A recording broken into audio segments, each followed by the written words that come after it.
Them niggas hate all they want, just keep climbing. What's good, everybody? What's good? It's your boy, and we're back for another one. New topic, y'all. New topic. Kill or be killed. Terence Crawford can get it now or 8 weeks from now, says Errol Spence. Fear won't stop it. It's heating up, y'all, man. It's heating up. It's hot outside. The negotiating process is heating up. The Instagram, Twitter wars is heating up. The social media war is heating up between Errol Spence and Bud Crawford. Now, what does this man mean by kill or be killed? And what does he mean by you can get it now or 8 weeks from now and fear won't stop it? Let's talk about kill or be killed first. What does this man mean? Well, basically what he means by kill or be killed is the same thing I've been saying for the past 10 videos. Show and prove. It is now show and prove time. You have to show and prove that you are what you've been saying you are. And if you can't show and prove, it's time for you to move on, man. Because we are in the kill or be killed business. Well, at least Errol Spence is in the kill.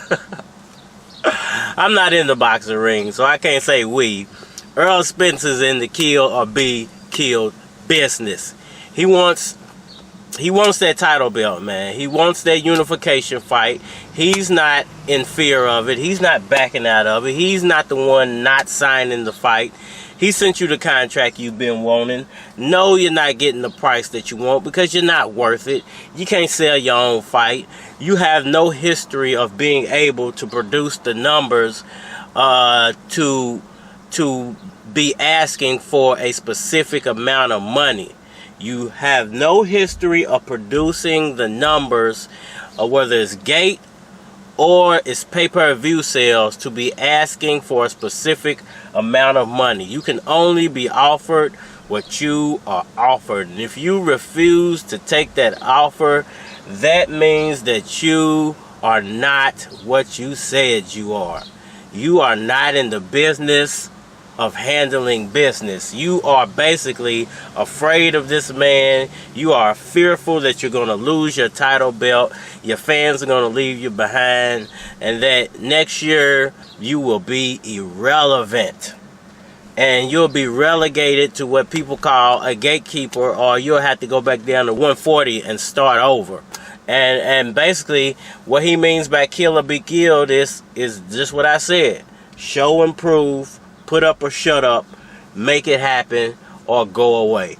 Because basically, you know, there's only one option that can come out of this. Well, there's actually two options that can come out of this. Either Terence Crawford can sign the contract, or the fight can never happen. And I would hate the result to be the fight just never happens. But there's a possibility this fight might not happen. Whether it doesn't happen in 22, or whether it doesn't happen in 23. You know, there is a possibility it won't happen, period. And that could be really ugly for the sport of boxing. And I think whoever the backers are who are putting that money up to try to make this fight, I'm hoping and praying that they find some way to achieve the end goal, which is to get both of these guys into the ring. Is that actually going to happen? I don't know. I mean, I know Errol Spence he's doing all he can to try to get this man to sign off on the fight.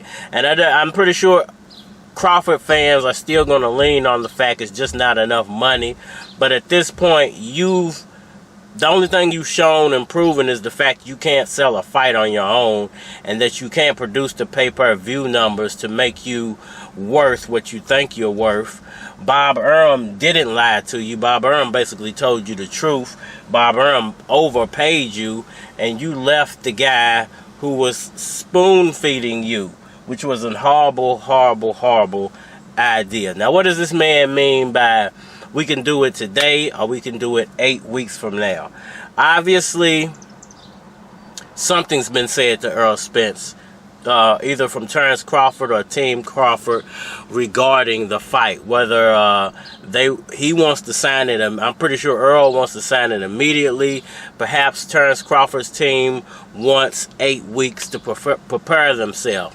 So I'm guessing what he means by we can do it today or we can do it 8 weeks from now is, I don't care. Just sign off on the fight. I don't care whether we do it today or we do it 8 weeks from now. Just sign off on the fight. Now, if they did it 8 weeks from now, it is it's the first week of June right now, so that would put it in July, August, September sometime. That would make the fight around September. Now, I know people are reporting that about October. Perhaps they could still ride with that October date, but it would actually land it, if they did it in 8 weeks, somewhere around the first or second week of September. So if they did it today, you know, if they signed off on it today and said, okay, let's do it, and even if they did sign off on it today, you know, it would take 8 weeks to actually make the fight. So they would need 8 weeks of training and 8 weeks to get all the venue and stuff together. So I'm guessing what he means by if we did it 8 weeks from now is they would push it all the way out to September. He would sign the contract and they wouldn't start training until September, which would make it, you know, let me see, if they pushed it, if they waited 8 weeks to sign the contracts, they would push it out to September, and then you would need another 8 weeks to train and everything, which it doesn't really make sense, because y'all just been sitting around for y'all would have just been sitting around for 2 months at that point, not training. I don't understand why you wouldn't be training the whole time, but let's just say, for the sense of saying that, you know, they signed the fight today, but they're gonna wait 8 weeks to start training and stuff, so that it would take it all the way out to September for the training and stuff to start. So it'd be October, November, and the fight wouldn't happen until end of November, December, which is basically what I've been saying the whole time. You might get it at the end of 2022 or the beginning of 2023. Wow. Now, what do I mean by fear won't stop it? I do personally believe Terence Crawford not only is angry about the split of the fight, but is fearful of losing the fight, losing, you know, his title belt, losing his fan base, being ridiculed after he loses the fight, you know, being put in a position to lose. And I keep telling y'all that, you know, Floyd Mayweather was the king of putting himself in win-win situations. And what I mean by a win-win situation, well, basically, if everything goes in your favor, it's almost impossible. Once again, it's almost impossible for you to lose those fights. Now, this is another tactic Floyd Mayweather took from Vince McMahon and the WWF, because, you know, we all know the WWF is set up. These are not real fights. They're predetermined. So I think what Floyd Mayweather took from that is, as long as I have everything set up in my favor, it would take for me to really F up to lose the fight. And I think that's a tactic he learned, and I think that's a tactic Errol Spence picked up from being around Mayweather and the people who backed Mayweather, and having those people now backing him. I think that's just a tactic he picked up. Now, is that a fair tactic? You know, no, it's not a fair tactic, but this is not fair. It's not supposed to be fair. It's boxing. You know, as much as I hated Floyd Mayweather for cheating Manny Pacquiao, which is basically what he did, because, you know, Pacquiao got nothing to his advantage in that fight. Not even the cortisone shot he tried to take for his shoulder which was the same cortisone shot Floyd Mayweather got to take for his brittle hands in the Maypac fight. Manny Pacquiao was denied his, while while Floyd Mayweather got to actually take his, which is completely unfair. Now, if Terence Crawford gets put in those type of positions, or he looks at that contract and says, nothing is in my favor, I refuse to sign off on it, I completely can't really be mad at the guy, you know. But at the end of the day, here's my problem with Terence Crawford.